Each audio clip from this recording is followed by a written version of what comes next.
चलो दिवाली आ गई है, सब लोग साफ सफाई पे लग जाओ। इकडे तर पाय नमस्कार, दिवाळी आलेली आहे आणि सगळीकडे लगबग चालू झालेली आहे।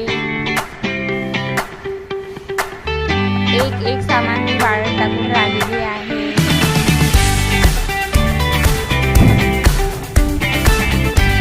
दिवे वगैरे स्वच्छ धुवून घेतलेले आहे।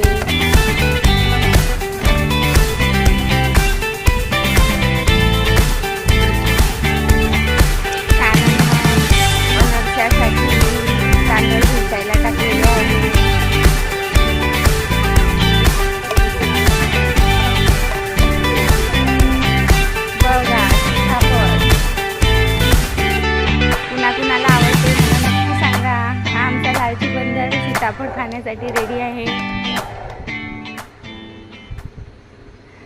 आणि हा बघा कोरोना, याची आपल्याला भाजी करायची असते दिवाळीच्या पहिल्या दिवशी। कुणी कुणी आणलं ते पण मला नक्की सांगा। त्याला उन्हामध्ये वाळत टाकायला सांगितलेलं आहे। आणि हे आमची काव्या इकडे जादूची प्रयोग करून राहिलेली आहे। एक काम सांगितले तर दोन कामे वाढवून ठेवून राहिलेली आहे। चला, माझ्या चॅनलमध्ये तुमचं स्वागत आहे।